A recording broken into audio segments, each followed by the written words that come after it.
pag-aaral, mga kapatid. Nais ko pong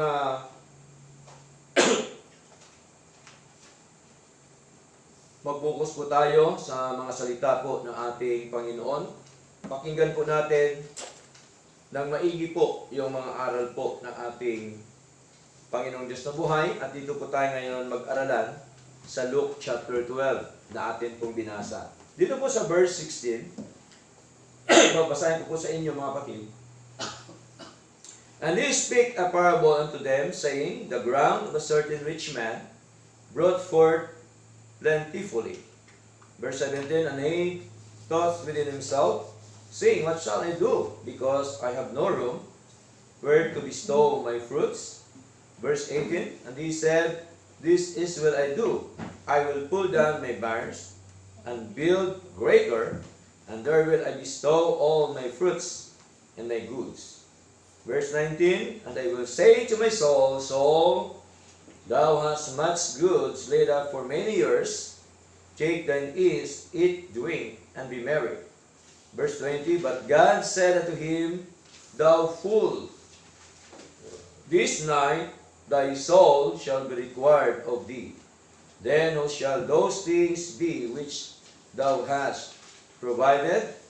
Verse 21, So is he that layeth up treasure for himself, and is not rich toward God.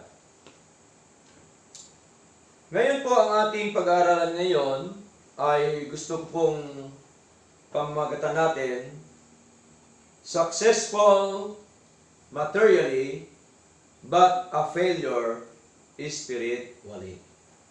Okay? So, dito sa ating binasa ay malinaw po na ito po ay isang parabola ng ating Panginoon. No? Pag sinabi pong parable means it is an earthly story with an heavenly meaning. Okay? So, dito makita ho natin ang parabola ng rich man fool, no? Yung mayaman na tao. Okay?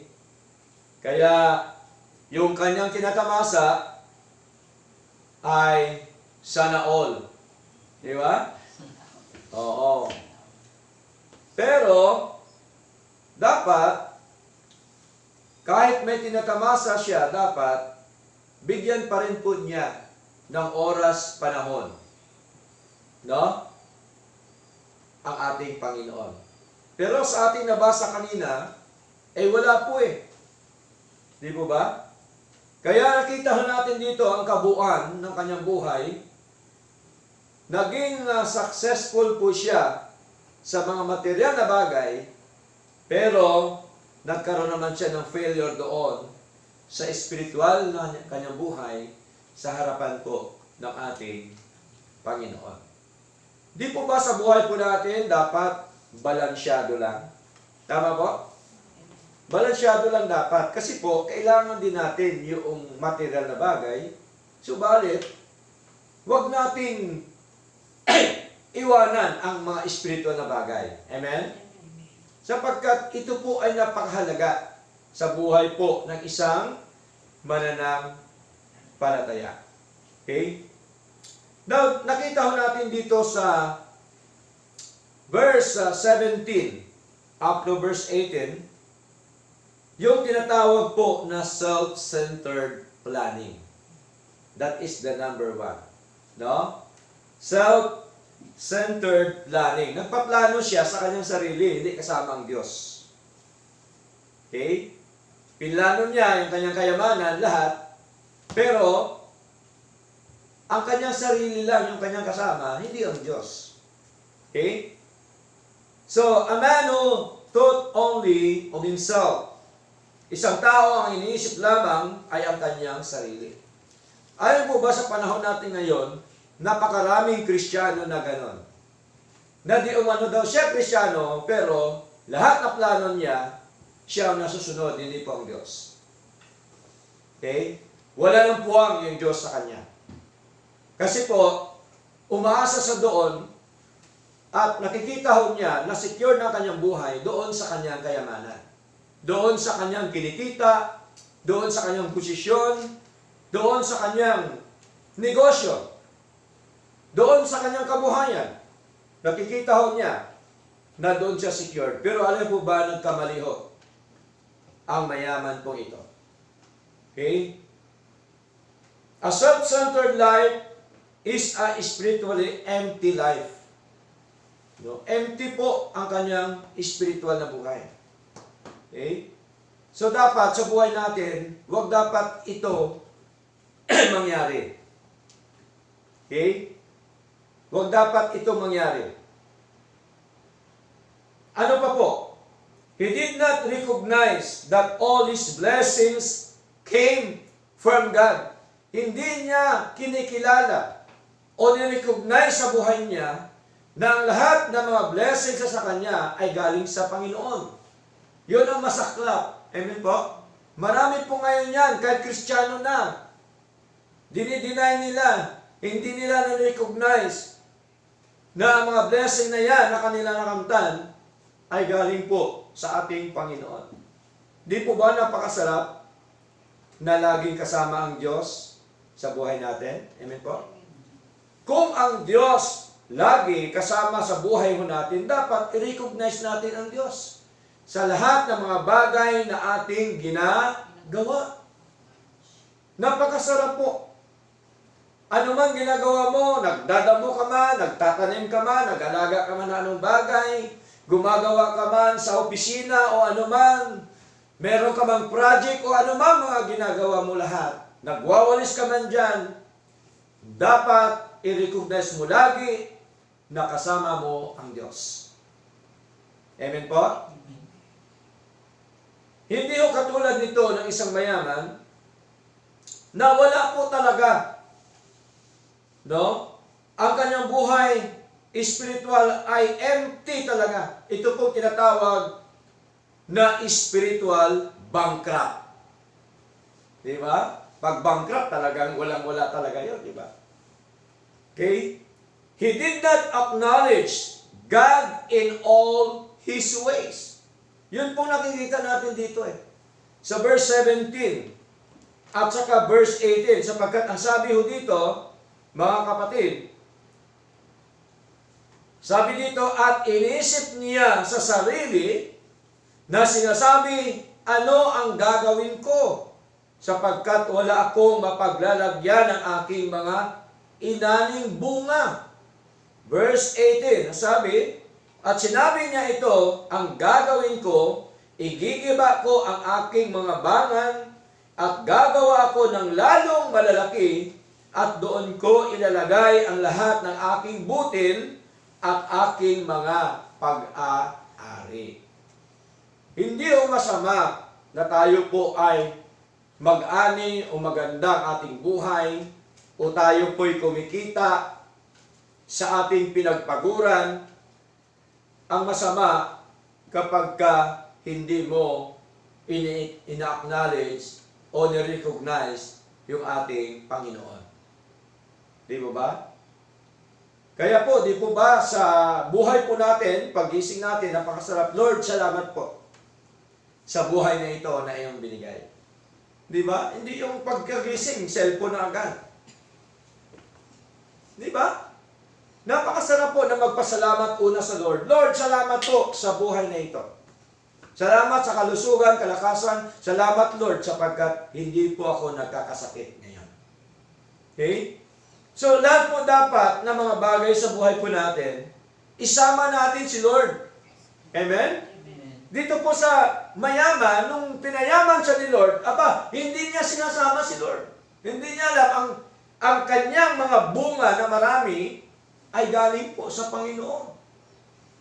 Kaya ang ginawa niya, dahil wala na sa paglalagyan, gumawa sa uli ng malaking bodega, bangan, istakan ng kanyang mga inaning prutas. Di ba ba? Kaya, sabi dito sa verse 18, at sinabi niya, ito ang gagawin ko. No?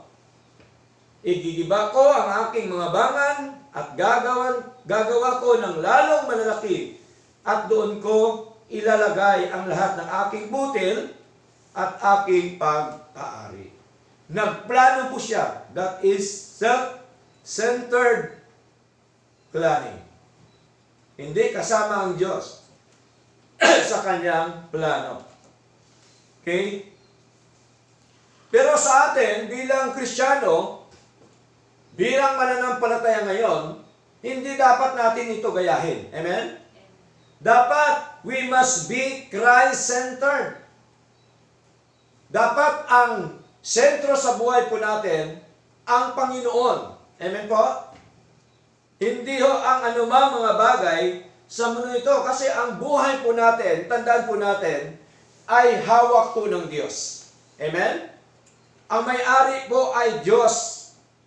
Ang ating Diyos. Kaya sabi dito sa aklat po ng James chapter 4, verse 14.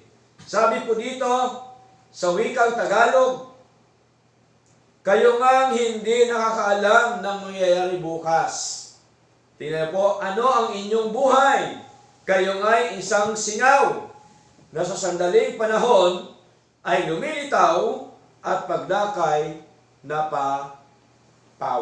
Verse 15, sapagkat ang dapat inyong sabihin ay kung kalooban ng Panginoon ay mga bubuhay kami at gagawin namin ito o yaon.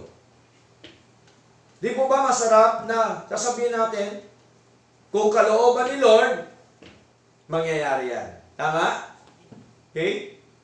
Sa lahat ng mga bagay, huwag ho tayo mangako. Sabihin natin lagi, kung kalooban ng Panginoon. Kasi baka pag nangako ka, hindi mo natutupad, magsisinungaling ka. Tama? Maraming Kristiyano ngayon yan, mga kapatid. O sige. Puro sige. Pagdating sa church, wala naman. Di ba? Dapat sabihin natin, sa kalooban ng Diyos, makadalo po ako. Di ba? So, kung hindi ka nakadalo, ibig sabihin, hindi kalooban ng Diyos. Tama po? Kung hindi lalaki ang negosyo natin, o hindi maging matagumpay ang trabaho natin, hindi kalooban ng Diyos. Tama po? Kasi tayo dapat ay nagdedepende sa kalooban ng Diyos. Okay? Kaya ang buhay natin katulad po ng singaw. Diba? Kita niyo ang singaw ng sinaing? Sino ba nang kasaing sa atin? Baka hindi na kayo nagsasaing. Diba, singaw? Sandali lang. Mamaya nawala. Ganun po ang buhay natin dito. Akala nyo ba napakatagal na natin sa mundo? Hindi ho. Tayo sandali lamang dito. Tandaan po natin, mga kapatid. Okay? Nasandali lang tayo, lumilitaw, at pagkatapos noon ay napapawi. Kaya po, mga kapatid, dapat natin talaga i-recognize o acknowledge po yung blessing ni Lord sa buhay po natin. Okay? Katulad po ng sinabi ng Proverbs chapter 10 verse 22, anong sabi dito? The blessing of the Lord, it maketh rich, and he addeth no sorrow with it. Ang pagkapala ng Panginoon ay nagpapayaman. Sino ba nagpapayaman sa atin? Di ba si Lord? Lahat po yan. Si Lord po ang siya gumagawa. Okay? At hindi niya idinadagdag ang kapanglawan. Ganon po magpala si Lord. No? Wala kang worry sa buhay. Tama? Wala kang kapanglawan. Ibig sabihin, smooth yung blessing ni Lord na atin pong nakakamtan sa buhay po natin. Kasi pagkaibigay talaga ni Lord, wala yang hadlang. Tama? Wala mga kahadlang pag-ibigay yan ng ating Panginoon. Ano mang bagay na hinihingi natin si Lord, kay Lord, kung yan po ay ibigay ni Lord, wala yang hadlang. Tama? Kung humingi man tayo ng anumang mga bagay, trabaho, negosyo, pagkakitaan, nanghingi man tayo ng partner sa buhay, mga kapatid, tsak po yun. Kapag ka ibigay ni Lord yan, walang makakahadlang. Amen po? Smooth po yan. Maganda po ang mangyayari. Ibig sabihin po, mga kapatid, paano, pastor, malaman magandang mangyari?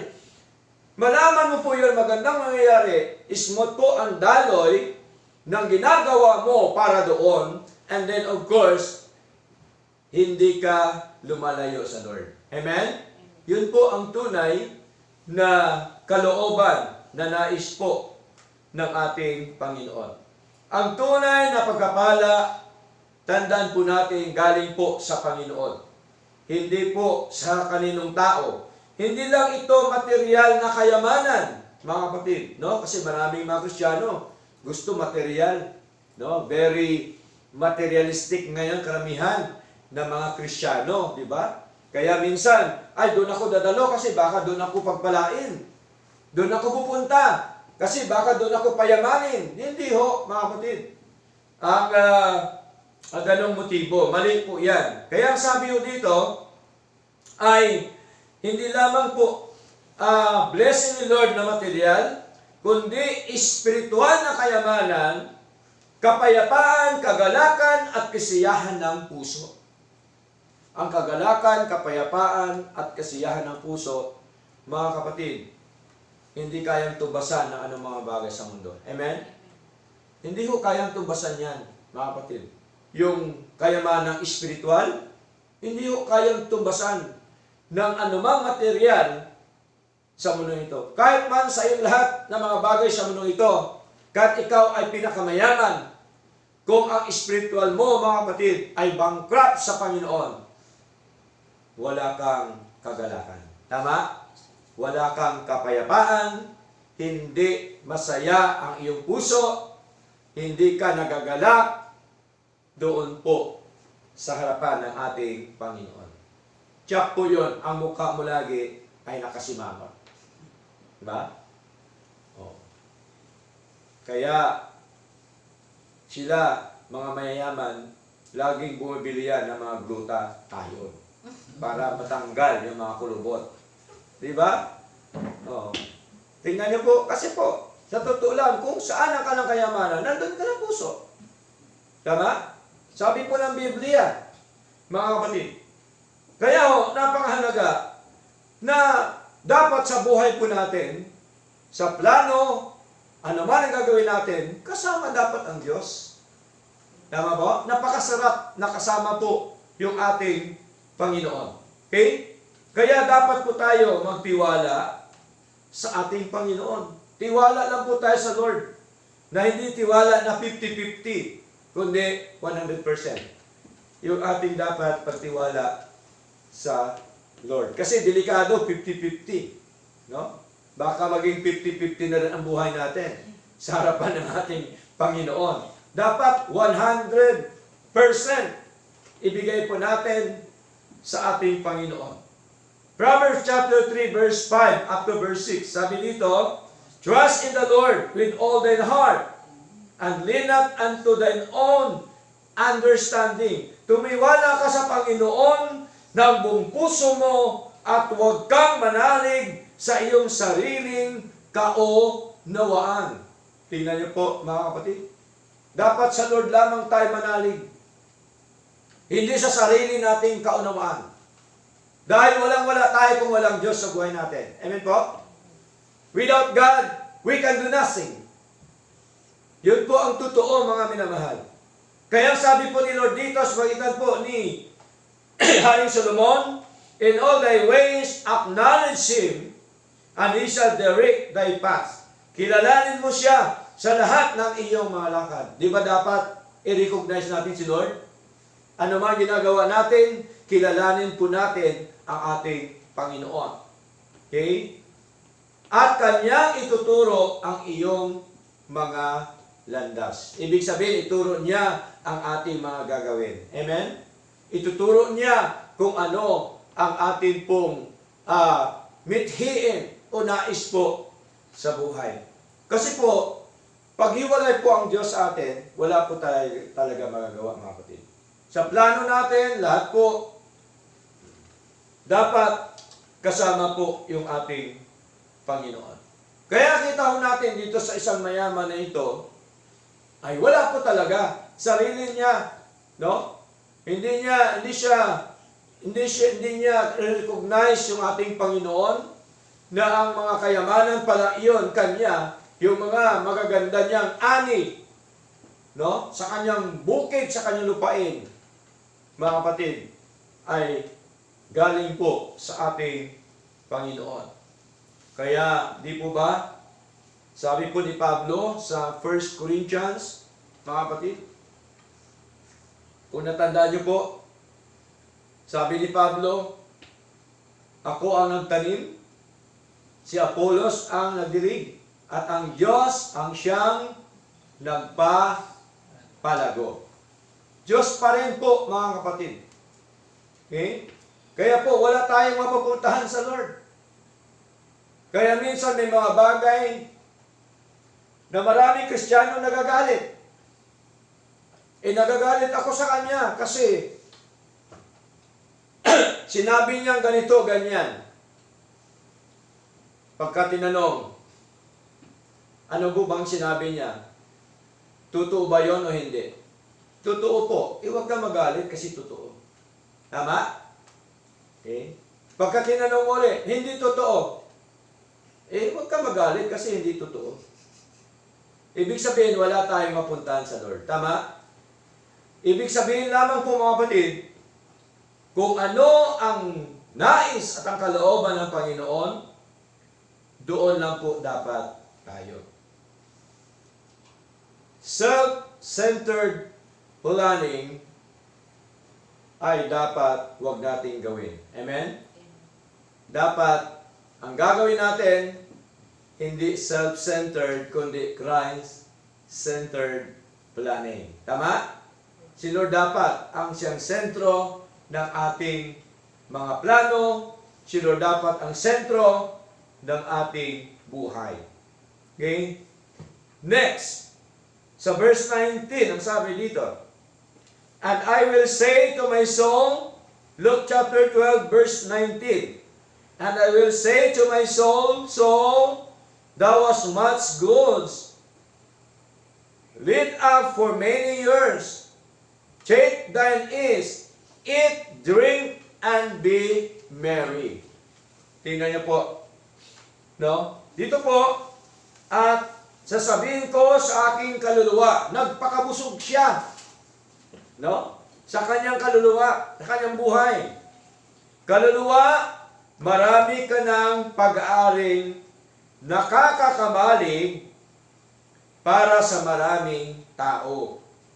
Magpahingalay ka, kumain ka, uminom ka, matuwa ka. Di ba ganun ang karamihan mga tao? Nakita ba natin dito, ni kahit isang salita ay nirecognize niya si Lord, di ba? Sarili lamang niya. Amen po? That is self-centered priority. Nakita natin na ang prioridad ay ang kanyang buhay, hindi po ang Panginoon. Wala siyang pakialam doon sa Panginoon. Amen?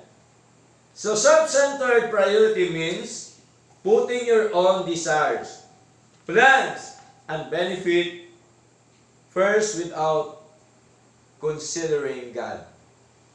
Hindi ho niya kinukonsider ang Diyos sa buhay po niya. Okay? Nagtatamasa siya ng kanyang kayamanan sa mundo ito. Okay? Nandoon na po ang kanyang puso sa kanyang kayamanan. Maraming Kristiyano, nandoon ang puso sa negosyo, sa trabaho, no? Balisa sila. Kasi sabi nila, wala daw silang kakainin. Wala silang iinumin. Wala silang pambayad ng bills. Wala silang pambayad ng pambili ng pagkain. Alam po ba, hindi totoo yan? Bakit?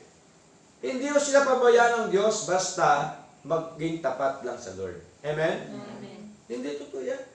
Napakaraming pangako ang Panginoon na dapat po nating panghawakan. Ang totoo niyan minsan, mga kapatid, ay ano na lang po yun, yung wala siyang kasiyahan. Tama? Hindi siya kontento sa kanyang buhay na kanyang isinapamumuhay sa mundo ito. Hindi siya kontento kasi mahirap ang taong walang kakontentuhan. Okay? Minsan kahit meron na, bigyan na ni Lord, hahanap pa rin. Walang kontento sa buhay. Okay? Sabi nga ni Lord, pinapakain ko nga ang ibon, kayo pa. Tama? No? Matthew chapter 6, verse 28, hanggang sa mga sumusunod. Di mo ba? Kaya sabi ni Lord, mas mahalaga kayo kaysa ibon. Ang ibon po ba ay nagtatrabaho? Hindi naman. Lipad na lipad lang yung ginagawa, di ba? Pero pinapakain ni Lord. Kaya sabi ni Lord, mas higit pa kayo sa ibon. Wala kang damit? Sabi ni Lord, mas higit pa kayo sa punong kahoy. Di ba ang punong kahoy dinadamitan ni Lord? Tama po? May balat ang punong kahoy. Dinadamitan ni Lord po yan.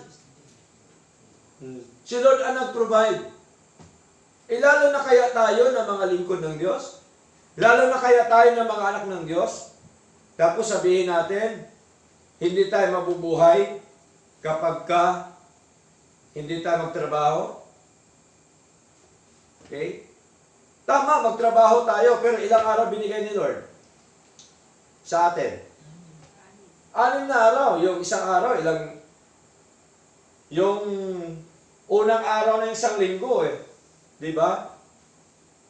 Ilang oras lang yon para kay Lord. Hindi mo maibigay. Samantalang may 6 na araw ka na binigay si Lord. Anong tawag doon? Kasakiman. May 6 na araw ka na. 6 na araw, gawin mo. Tama po? Yung para kay Lord, gawin mo rin pagdating ng araw na yon. Kasi ito talaga yung pagsamba sa Panginoon. Amen po? Ito talaga ang rest ng ating katawan. Bukod doon sa katawan natin, yung ating pagsamba sa ating Panginoon. Sama-sama, fellowship, palakasan sa isa't isa. Huwag po natin gayahin ito ang mayaman na kahit mayaman na siya, nagpapakayaman pa. No? At siya po'y nagpakasarap, mga kapatid. Ayon sa Biblia, na kung saan po ay siya'y kumakain, umiinom, at siya din po, mga minamahal, ay meron mga happening sa buhay. Okay? Pero, ang tanong, naalala ba niya ang Diyos? Di ba? Hindi niya naalala si Lord sa buhay niya. Tingnan niyo po mga kapatid. So nakakalungkot, maraming Kristiyano, prioridad ang trabaho, negosyo, na kahit Sunday, para kay Lord, ay ginagawa. Okay? Mamaya, makita ho natin kung ano magiging resulta, mga kapatid.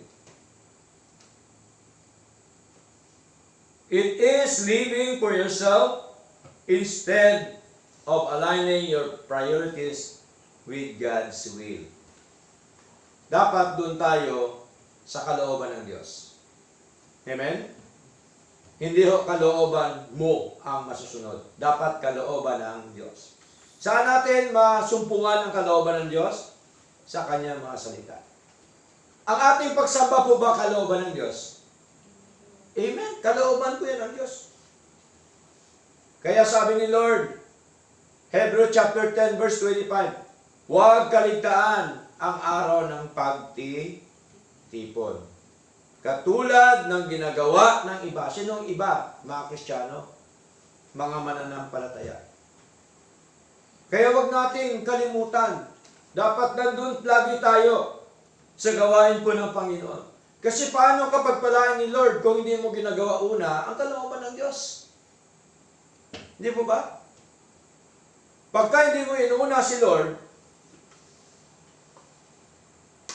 ang iyong buhay, ang iyong kinikita, naglalagay ka doon sa butas na lagayan. Wala hong nangyayari. Amen po?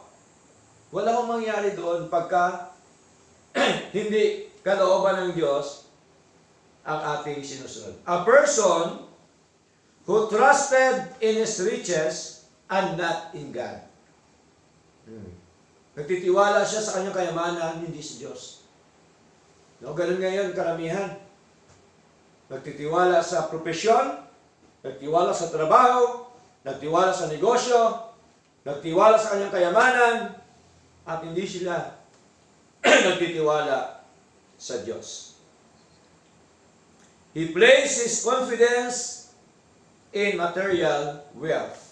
He believed riches could guarantee. Yun po ang paniniwala nila. Karamihan po, maraming Kristiyano na ganun po ang kanilang paniniwala. Okay?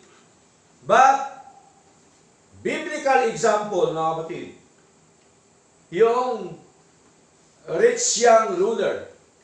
Naalala niyo po? Sa Matthew chapter 19, yung mayaman, love of riches over following Christ. He walked away, sorrowful, because of his great positions. Sabi niya, Panginoon, nagawa ko na ang lahat. Anong dapat kong gawin? Sabi ni Lord, ipamahagi mo ang iyong mga kayamanan. Anong nangyari? Sumunod ba siya sa Diyos? Hindi. Nang napanglaw o nagkaroon ng kapanglawan yung kanyang mukha. Nalungkot siya, ibig sabihin. At ang ginawa niya, tinalikuran po niya ang ating Panginoon. Pero anong sabi ni Lord? Mas madali pa ipasok ang sinulid sa karayom kaysa mayaman na makapasok sa kaharian ng Diyos. Di po ba napakahirap ipasok yung sinulid sa karayom? Mas sigit pa yon ang mayaman na mahirap pumasok sa kaharian ng Diyos. Kasi po, ang kanilang puso, doon po sa kanilang kayamanan. Next, ano pa pong example? King Solomon. Si King Solomon, mayaman po siya, pinakamayamang hari.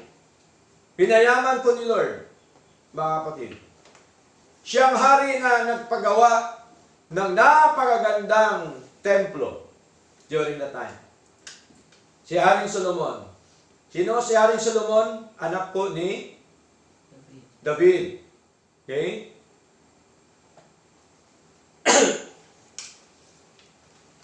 Lahat po nakamtan niya. Okay? Kilala siya sa buong mundo na siya po'y mayaman. Naranasan niya lahat na kasiyahan, kayamanan. Pero, nangyari po, dahil sa kanyang kayamanan, siya po ay natokso doon sa maraming babae. Ilan po ang kanyang asawa at mistress? 1,000. Di ba?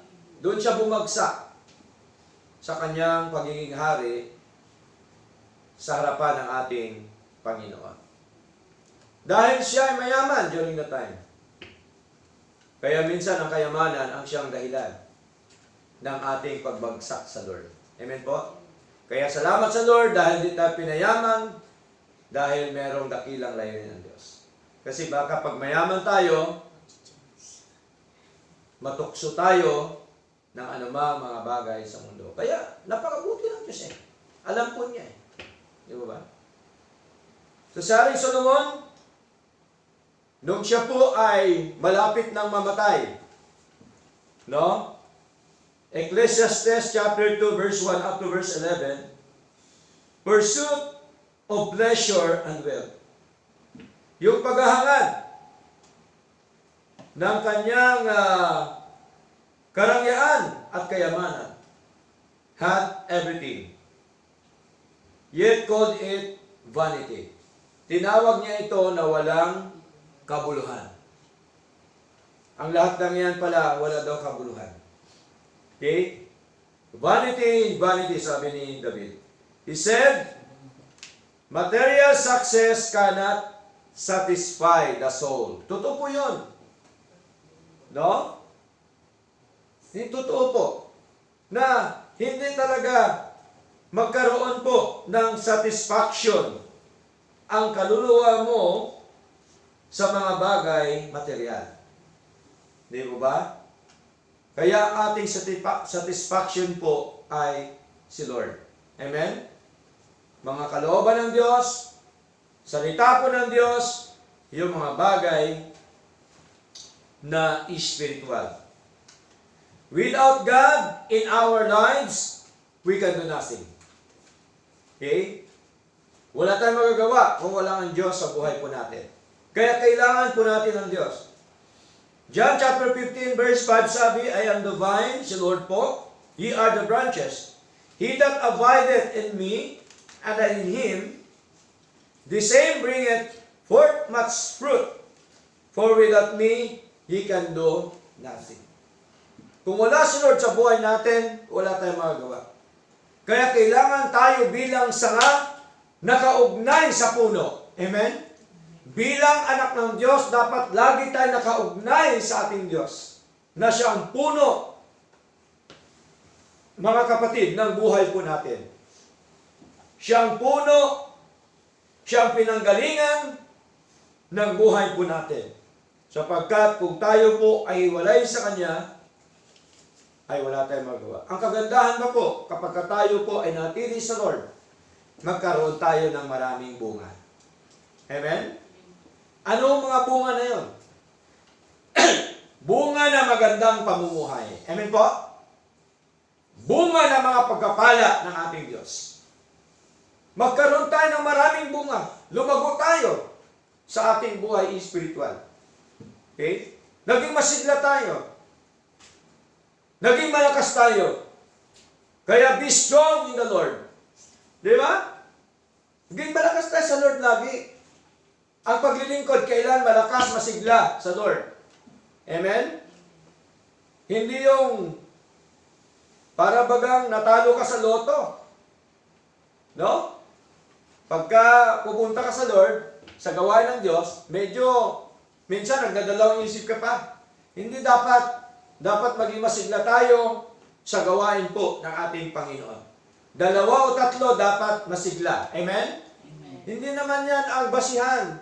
Hindi yan tinitingnan ni Lord kung ilan tayo. Ang tinitingnan ni Lord yung puso natin. Amen? Yung tinitingnan ni Lord kung gaano ka katapat sa harapan ng ating Panginoon. Sapagkat ang gusto po ni Lord, tayo po na bilang anak niya, maging tapat sa lahat ng mga bagay sa harapan ng ating Panginoon. Kung ikaw pagkatiwalaan ni Lord ng maliit at hindi ka tapat sa maliit, palagay mo ba bibigyan ka pa ni Lord ng malaki? Hindi, kasi hindi ka naging tapat sa maliit. Tama? Pero kung ikaw tapat sa maliit, bibigyan ka ni Lord ng malaki. Kasi naging tapat ka sa maliit. Kaya, ang paglilingkod sa Lord, kailangan po, lagi natin siya kasama. Amen? Konektado lagi ang ating paglilingkod sa Kanya. Meron tayong laging komunikasyon sa Lord. Kinakausap ba natin si Lord? Amen. Sa pamamagitan ng prayer, panalangin, kinakausap po natin si Lord. Dapat kausapin natin lagi. Di ba? Oh. Sumasagot mo ba si Lord? Baka tumakbo ka pag sumagot, may nagsagot na ganito. Sumasagot si Lord sa pagitan ng pagbabasa. Sa Kanya mga salita, nandito na po yung kasagutan ng ating Panginoon. At si Lord ang naglalagay sa puso natin. Amen? Para tayo gumawa ng nais at kalooban po ng ating Panginoon. Kapatid, sa ating paglilingkod na ito, Huwag nating gayahin itong mayaman na hindi niya recognize yung ating Diyos. Our priority is God's principle. Pareagad po natin ang prinsipyo ng Diyos. Kung merong prinsipyo ang tao, masigit na maganda ang prinsipyo ng Diyos. Amen po? Kaya po, dapat put God first. No? Unahin natin ang Diyos sa buhay po natin. Sa ating paglilingkod na ito, mga kapatid.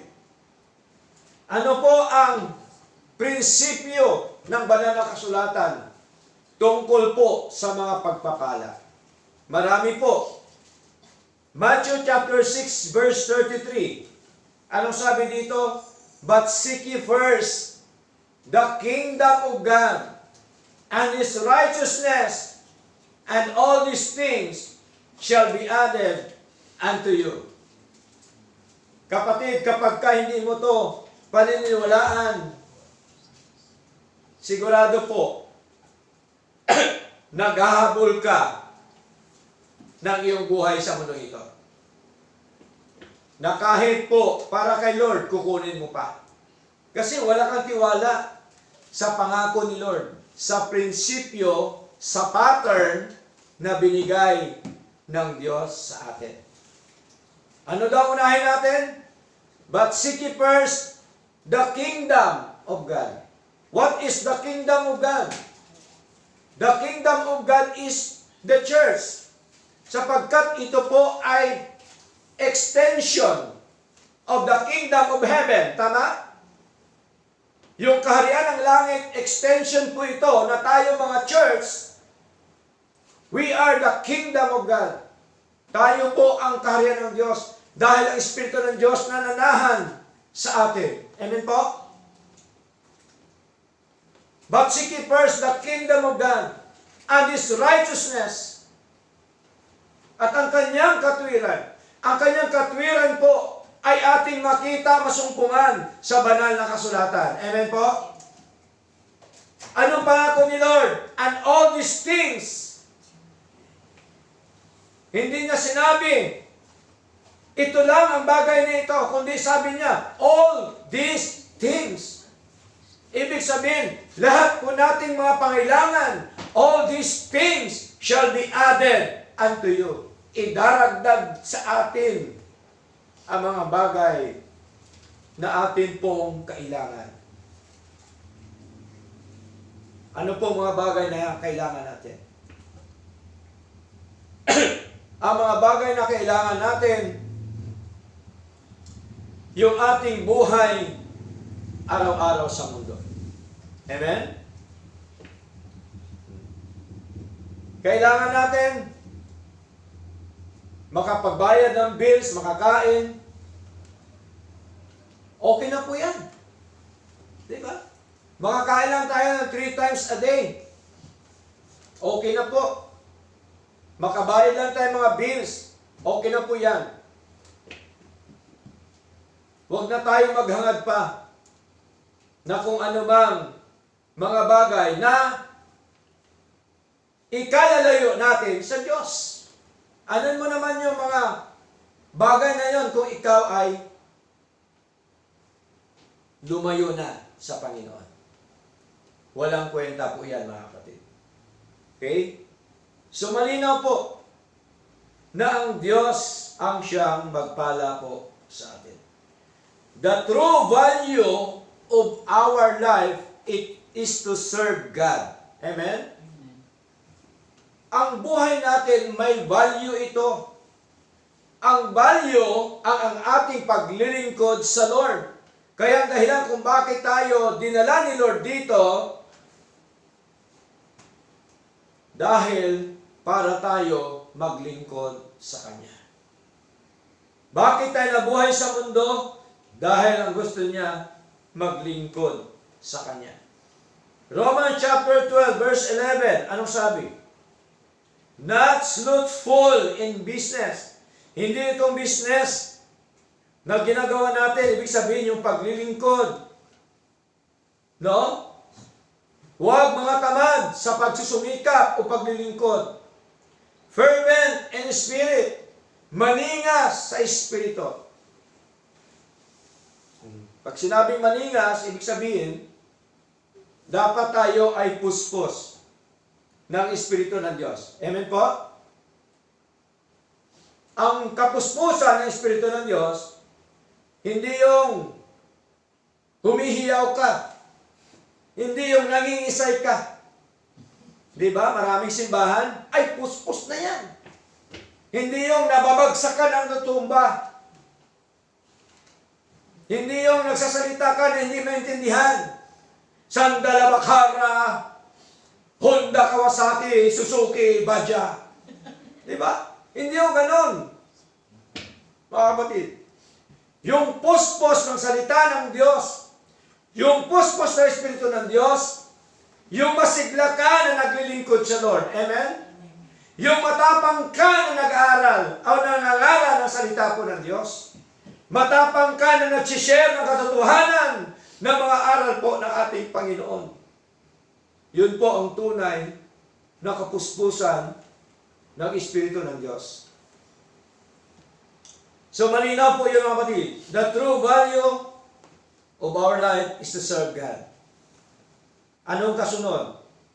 Not slothful in business, fervent in spirit, serving the Lord. Utos ba ni Lord na mag-serve tayo sa Kanya? Yes. Serving the Lord. Maglingkod sa Panginoon. Utos mo yan. No? At ang paglilingkod dapat masigla, hindi yugo-yugo. Yeah. Hindi yung palabagang, ano na nangyari sa iyo? Hindi ho, dapat masigla, matikas ka. Ito si Lord, kasama ko. Di ba? Pagkakasama natin si Lord, sino pa bang lalaban sa atin?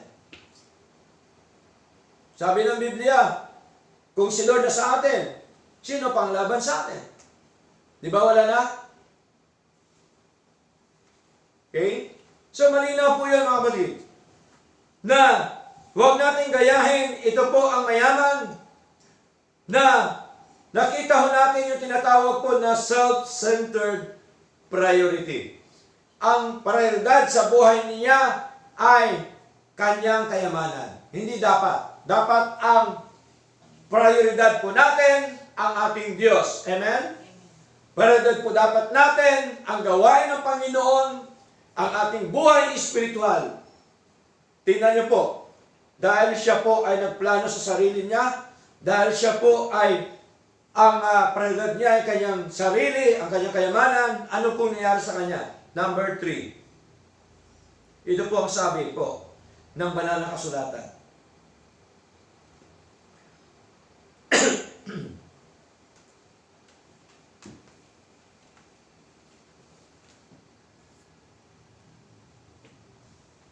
Verse 20 up to verse 21 ng ating pong pinagkuhanan ng aral. Luke chapter 12, verse 20 up to verse 21.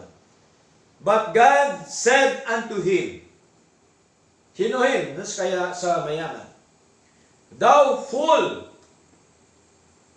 Tawag sa kanya ni Lord, fool. Okay? Ano po ang ibig sabihin ng fool? Haling. No? Ano sa mababang Tagalog ang haling? Walang kwenta. No? Haling. Okay? Sabi ni Lord, but God said unto him, thou fool, this night thy soul shall be required of thee. Siningil na po siya ng Panginoon. Okay? Ano pa pong sabi dito? Then who shall those things be which thou hast provided?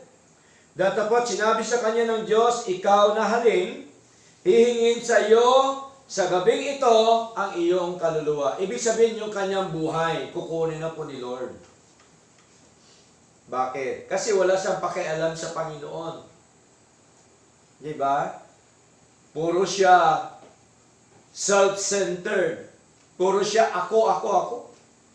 Nagtiwala siya sa kayamanan kaysa Panginoon. Okay? So ano pa pong sabi sa verse 21?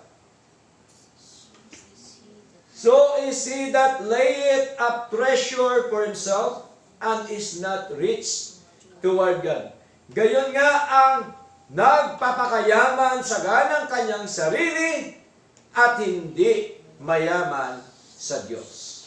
Ito po ang pinakita po ni Lord na sa buhay po natin dapat ang prioridad ang ating Panginoon. Kaya dito po yung tinatawag po na serious problem. Kasi po, kukunin na po siya ni Lord. Di ba? Oh. Kasi ang buhay niya, wala talagang wala nakikitaan doon sa pagkakilala sa Lord. Puro siya material. Puro siya nagpapasasa sa mundo, mga kapatid. Okay? A man who forgot God. Nakita ho natin, a man who lost everything. Nawala bang lahat sa kanya? Nung kinuha na nila ang buhay niya? Dala-dala ba niya ang kayamanan? Hindi. Sabi na iba, pastor, naiwan doon sa pamilya. Pero hindi niya nadala. Sana yung kanyang pinaghirapan. Tama? Wala. Kanyang kayamanan, na doon siya nagtiwala. Wala. Okay? A man who lost everything. God calls him a fool. Not because he was rich, but because he lived without God. Tingnan niyo po, kapatid. Malinaw po yun. Kaya tinawag siya ng Diyos na mangmang o hangal. Hindi dahil siya mayaman, kundi dahil po siya nabuhay na walang Diyos. Mahirap po mabuhay na walang Diyos. Amen? Amen. Totoo po yun. Sino nakakampi natin kung wala kang Diyos? Di ba ba? Kung ang isang tao na walang Diyos, tandaan po natin, napakagulo ng buhay. Napaka-irresponsable ng buhay. Di ba? Okay? Lagi yan mainit ang ulo pag walang Diyos. Diba? Ang iba naman, yung pagkakilala na sa Diyos ay pineapple juice. No? Para hindi daw mainit ang ulo, kailangan ng malamig na juice. Hindi ho, mga kapatid. Ang tunay na Diyos dapat ang ating paglingkuran. Okay? So napakahalaga po, mga kapatid. Rich in material things, but not rich toward God. Mayaman siya sa material, pero hindi siya mayaman sa Diyos. Tama? Rich in positions, but not rich toward God. Mayaman siya sa kanyang kalagayan, sa kanyang posisyon. No? Ganon din po sa maraming mananampalataya. Maaring maganda ang iyong posisyon, maaring maganda ang iyong hinaharap. Tandaan po natin, wala din po yan saysay kung hindi ka mayaman sa Diyos. Amen? Rich in worldly things, but not rich toward God. Mayaman ka man sa mga bagay sa mundo, pero hindi ka mayaman sa Diyos. So nakakalungkot, mga kapatid. Let us store up treasures in heaven, not on earth. Mag-ipon tayo ng kayamanan sa langit, hindi dapat sa lupa. Anong mga kayamanan sa langit? Yung mga spiritual na bagay. Amen po? Importante po yan, mga kapatid. Bakit? Pagka kasi tayo nag-ipon ng kayamanan sa lupa, may tendency po na kakainin ng tanga. Alam niyo yung tanga? Ipis. May tendency na nanakawin. No? Di ba? Oh. Kaya, di ba, binalita, mali-maleta ni nakaw? Delikado, nanakawin din yan. Tama po? Hindi lang yan nanakawin, kundi kakalawangin. Masisira ang kayamanan sa lupa. Matthew chapter 6 verse 19 up to verse 20. Sabi dito, sa wikang Tagalog, huwag kayong mga tipon ng mga kayamanan sa lupa, na dito'y sumisira ang tanga. Sumisira ang tanga, ang ipis, at ang kalawang, at dito'y nanguhukay, at nagsisipagnakaw ang mga magnanakaw. Verse 20, anong sabi? Kundi, mga tipon kayo ng mga kayamanan sa langit, na dooy hindi sumisira kahit ang tanga o ipis, kahit ang kalawang, at dooy hindi nanguhukay at hindi nagsipagnakaw ang mga magnanakaw. Tingnan niyo po, kahit pala ibaon mo pa yan ang kayamanan mo sa lupa, huhukayin pa rin. Di ba nakita niyo po yung mga libingan ng mayayaman, anong ginagawa nila? Tinatanggal ang nitso para lang makuha ang mga ginto o ang kayamanan na isinama doon sa mayaman. Ang iba nga, di ba? Nilalagyan ng 1,000 dito. Pabaon daw yon. Baka may Jollibee. Doon sa bibili niya ng Jollibee. Kaya may baon. Di ba? Ang ibang patay nilalagyan dito 1,000. Pag nakita yan na magnanakaw, kahit po yan nakasilb ang nitso, bubungkalin po yun. Huhukayin po yun para makuha. Ganon kasama ngayon ang tao. Dahil walang Diyos. Amen po?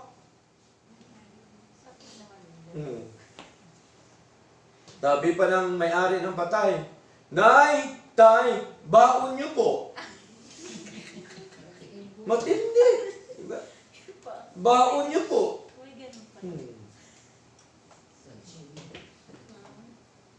Pabaunan niya, hindi naman nakakakain na yon. Pabaunan niya, wala naman Jollibee sa sementeryo. Di ba? Ano pa mga ginagawa ng tao na walang Diyos?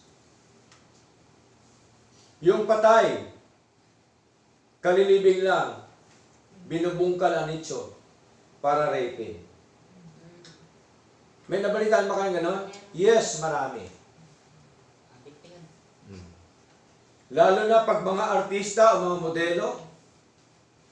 Kaya tamang sabi ng Biblia, hinuhukay. Mga kapatid, hindi lang ninanakaw, kundi hinuhukay pa. Yung iba nga, patay na aso, hinuhukay pa, ginagawang pulutan. Ganun po kasama ang tao ngayon. You know why? Dahil po, sila'y walang tunay at totoong Diyos na pinaglilingkuran. Katulad po nito, mga minamahal, na dapat tayo mag-ipon ng kayamanan sa langit. Ano ang kayamanan sa langit na ating makamtan sa ating paglilingkod na ito? Kayamanan ng kapayapaan. Amen? Kayamanan ng pag-asa sa Panginoon. Kayamanang espiritual ng kagalakan sa paglilingkod sa Diyos. That is kayamanan po. Hindi po kasi yan maranasan ng mga tao na wala sa Diyos. Yung tayo lang po na nasa Diyos ang nakakaranas po nito. Sapagkat ang Diyos ang siya nagbibigay po nito sa atin. Yung kagalakan natin sa paglilingkod sa Lord. Na minsan umiyak ka sa Lord dahil sa kabutihan ng Diyos. Dahil sa kagalakan na ibinigay ng Diyos po sa atin, mga kapatid. Hindi po yan kayang pantayan ng kayamanan sa mundong ito. Totoo po yan, mga kapatid. Noong mula ako naglingkod sa Lord, doon ko po naranasan na kahit po may problema, suliranin, pagsubok sa buhay, nandoon pa rin ang kagalakan sa Diyos. Hindi na papalitan ng anumang mga bagay, mga kapatid. Yun po ang tunay na kayamanan sa atin pong paglilingkod sa ating Panginoon. Yung kapayapaan na binigay po ng Diyos sa atin. Payapa tayo na natutulog. Payapa tayo na gumagawa.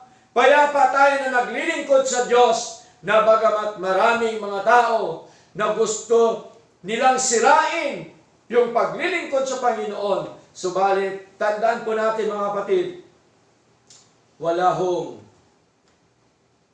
nananagumpay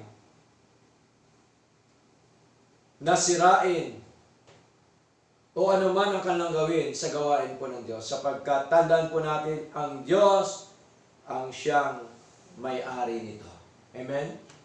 Ang Diyos ang siyang nagpoprotekta sa atin. No, dito lang. Di po ba? Marami kung ano-anong narinig natin. Kung ano-ano sinasabi sa church. Kung ano-ano sinasabi sa lingkod ng Diyos. Pero okay lang. Di ba? Sa biyaya ng Diyos, nanatili ang gawain ni Lord. Amen po? Amen. Nagpapatuloy ang gawain ng Diyos. Hindi nila kayang ibagsak ang gawain po ng Panginoon. Sapagkat tandaan po natin, ang may-ari po nito, ang ating Diyos. Kaya malinaw mga kapatid, na sa ating paglilingkod, sa buhay na ito, dapat kasama natin lagi ang Diyos. Amen? Dapat lagi natin siyang i-acknowledge, isama sa lahat nating mga lakad, sa lahat nating ginagawa sa mundo ito upang tayo po ay maging matagumpay sa ating mga buhay. Malinaw po yun mga kapatid. Utos po ni Lord na tayo po ay mag-ipon ng kayamanan sa langit. Pagbabasa ng salita ng Diyos, pag-iipon po yan. Amen po? Amen. Pananalangin sa Lord, pag-iipon yan ng kayamanan sa langit. Pakikinig, paglilingkod sa Diyos, pag-iipon po yan ng kayamanan sa langit. Lahat na ginagawa natin para kay Lord, nag-iipon tayo. Yun po ang kayamanan natin sa langit, sa Lord. Malinaw po mga kapatid. Kaya ang sabi dito ni Pablo, let us always think about and set our hearts on heavenly things.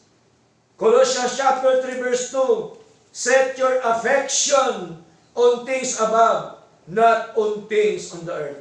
Ilagak ninyo ang inyong pag-iisip sa mga bagay na nasa itaas o sa langit, huwag sa mga bagay na nasa ibabaw ng lupa. Isipin natin lagi ang Diyos sa buhay natin. Isipin natin lagi kung gaano kabuti ang Diyos. Isipin natin lagi kung paano tayo binuhay, pinagpala ng ating Panginoon. Mahalaga po yan mga kapatid. We don't trust the uncertain riches, but trust the living God. Hindi tayo dapat magtiwala sa hindi mapagkatiwala ang kayamanan. Kundi dapat tayo ay magtiwala sa buhay ng Diyos. Alam po ba, pinayuhan po ni Lord ang mga mayayaman. Ito pong sabi ni Lord sa pagitan po ni Pablo. 1 Timothy chapter 6 verse 17 and verse 18, ang sabi po dito sa wikang Tagalog, sabi po dito, ang mayayaman sa sanglibutan ito ay pagbilinan mo. No? Sabi po ni Pablo kay Timoteo, pagbilinan mo, sabi po niya, na huwag magsipag mataas ng pag-iisip at huwag umasa sa mga kayamanang di nananatili, kundi sa Diyos na siyang nagbibigay sa ating sagana ng lahat ng mga bagay upang ating ikagalak. Tingnan niyo po, si Lord pala ang siya nagbigay sa atin ng kayamanan upang ating ikagalak. Kaya tayo nagagalak po sa Lord. Nagagalak ba tayo sa Lord? Amen. Amen. Purihin po ang ating Panginoon. Verse 18 ang sabi na sila'y magsigawa ng mabuti. Pero anong ginagawa ng mga mayayaman ngayon? Kunting kubot lang, baril, di mo ba? Kaya sabi ni Lord, gumawa sila ng mabuti. Na sila'y magsiyaman sa mabuting gawa. Tingnan niyo po. Gusto ni Lord, magsiyaman sila ng mga mabuting gawa. Ganun po ang instruction ni Lord sa kanyang mga anak, sa kanyang mga mananampalataya, na sila'y maging handa sa pamimigay, maibigin sa pamamahagi. Ngayon, kung mayaman tayo, mamahagi tayo. Amen po? Amen. Kung meron tayong blessing ni Lord, kahit di tayo mayaman, magbahagi tayo. Kasi yun po ay blessing ni Lord na dapat nating ibahagi, at ito po ay kayamanan ng ating kabutihan sa harapan po ng ating Panginoon. Kaya po, napaka-importante po mga kapatid ang mga bagay na ito, na dapat tayo magtiwala sa ating buhay na Diyos. Hindi yung sa uncertain riches. Okay? Kaya po, lagi ko pong pinapangaral po mga kapatid,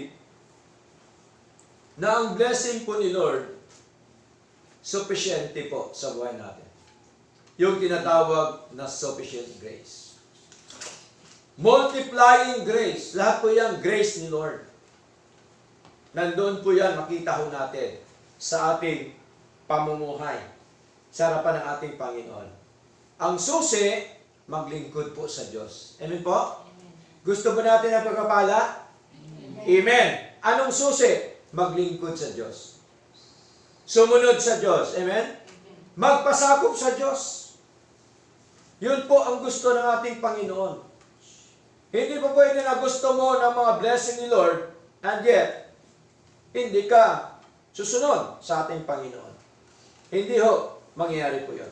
Malabo po yun. Kasi ang unang mga kayamanan, ang unang mga blessing ni Lord sa atin, yung mga kapayapaan, tama po? Lahat po yan, ng mga spiritual blessing, ay bigay po ni Lord. Napakasarap na atin pong makamtan ang mga spiritual blessing po ng ating Panginoon. Of course, yung kasunod nun, mga material blessing, kasunod noon, physical blessing. Kailangan kasi, ang physical natin, kailangan din yan maging masigla, tama? Sa harapan ng ating Panginoon. Financially success, but spiritually bankrupt. Ganun po ang nangyari sa mayaman po ito. Kinuha ba ni Lord ang buhay niya? Yes. Kinuha ni Lord ang buhay niya. Ni-required po siya ng Panginoon. Okay? Kasi walang saysay ang buhay niya. Hindi siya naglilingkod sa Lord. Nagtiwala sa kayamanan niya. Okay? Lahat na desisyon kanya. Hindi na siya sumasangguni sa Panginoon. Kaya po, ganun po ang nangyari sa kanya. Alam po ba, may nangyari na po dito. Hindi ko lang po banggitin ang pangalan. How many times siya na pinagbigyan ni Lord? One time, binigyan siya ni Lord pagkakataon. Nabalik siya ulit sa Lord, pinagpala siya ni Lord. Pangalawa, ay kasunod, tumalikod ulit sa Lord. Naghirap, binigyan pa rin siya ni Lord ulit ng mercy. Pinagpala ulit siya ni Lord. Nung pinagpala ni Lord, umalis. Tumalikod sa Lord. Pangatlo, pinagkaluban pa rin siya ni Lord. Kahit nagkasakit siya. Kahit walang-wala siya. Pinagkaluban pa rin siya ni Lord ng pagkataon. Binigyan siya ni Lord, ni-restore siya ni Lord.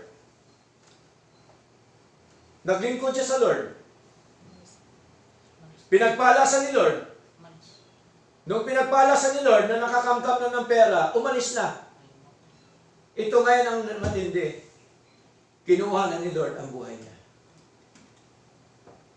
Kasi binigyan na siya ng ilang pagkakataon ng Panginoon. Pero hindi ho pa rin niya ginagawa yung nais po ng ating Panginoon. Ang nangyari po, kinuha na po yung kanyang buhay ng ating Panginoon.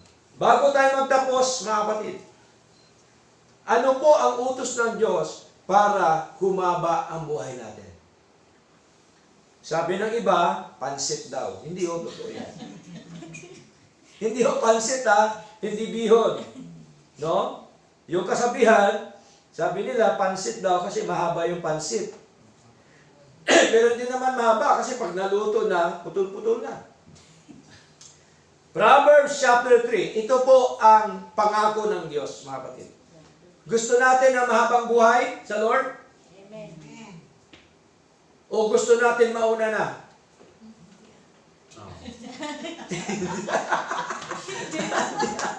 Okay. Kasi walang sumasagot sa inyo eh. Gusto ba natin na mahabang buhay sa Lord? Amen. Amen. Amen. Sa mundong ito, mahirap pero masarap mabuhay. Amen? Amen. Mas masarap pag nandun na tayo sa Lord. Parang alanganin pa kayo. Mas masarap. Kasi doon wala nang problema. Wala nang pag-iyak pa. Lahat. Wala nang paghihirap sa Lord. Okay? Dito may paghihirap. Pero masarap mabuhay. Kasi naglilingkod sa Lord. Amen po? Amen. Ito po, mga kapatid. Proverbs chapter 3.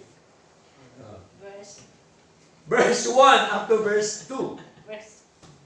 Alam ni sister po Sabi po dito ni Haring Solomon, my son, forget not my law.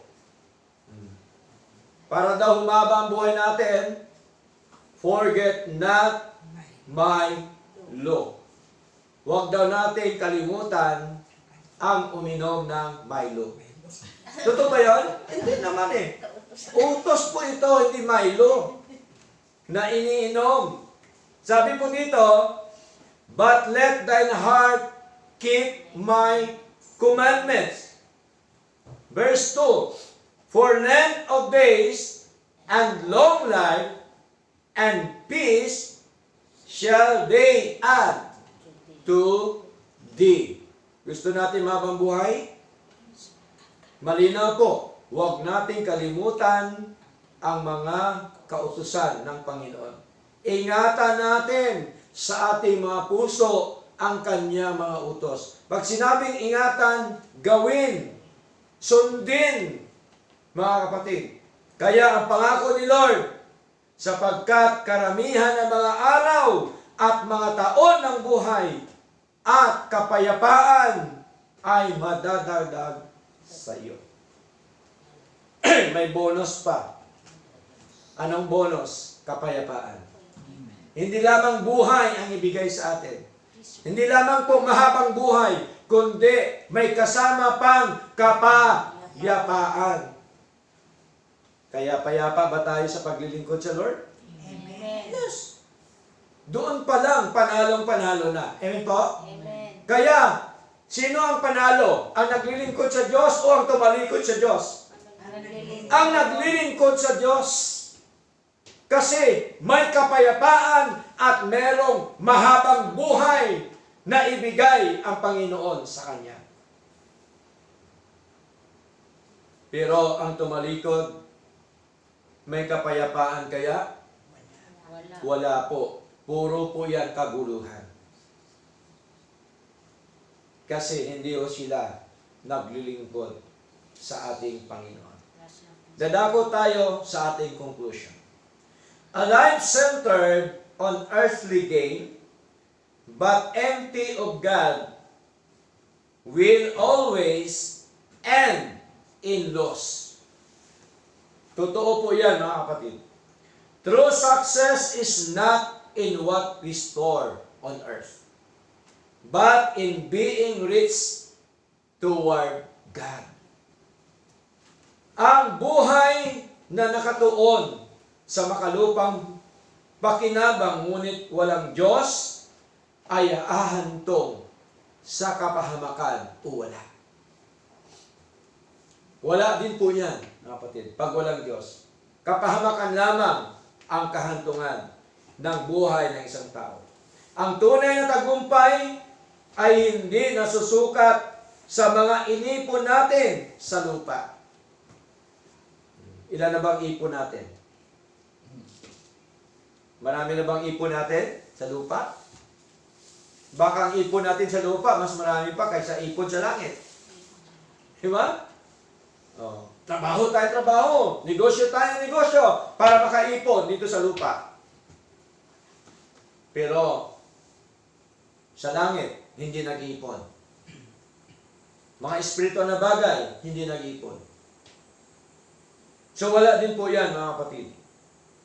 Kaya, sabi pa po dito, ang tunay na tagumpay ay hindi nasusukat sa mga iniipon natin sa lupa, kundi sa pagiging mayaman natin sa buhay espiritual sa harapan ng Diyos. Dapat mayaman tayo sa buhay espiritual. Mayaman ba tayo ng mga salita ng Diyos? Yes. Dapat mayaman tayo sa salita ng Diyos. Mayaman tayo sa kapayapaan, mayaman tayo sa comfort ng Panginoon, mayaman tayo sa karunungan galing sa Panginoon, mayaman tayo sa biyaya ng Diyos, mayaman tayo sa mga blessings po ng ating Panginoon. Lahat po yan galing po sa ating Diyos. Ang mahalaga, lahat na ginagawa natin dapat kasama po ang ating Panginoon. Kaya dito po sa ating pinag-aralan, mga kapatid, successful materially, but a failure spiritually. Dapat maging successful ang spiritual natin at dapat maging successful din po ang ating material na mga pangailangan sa Lord. Purihin po ang ating Panginoon, nawa sa Kanya ang lahat na karangalan at kaluwalhatian. Tayo lahat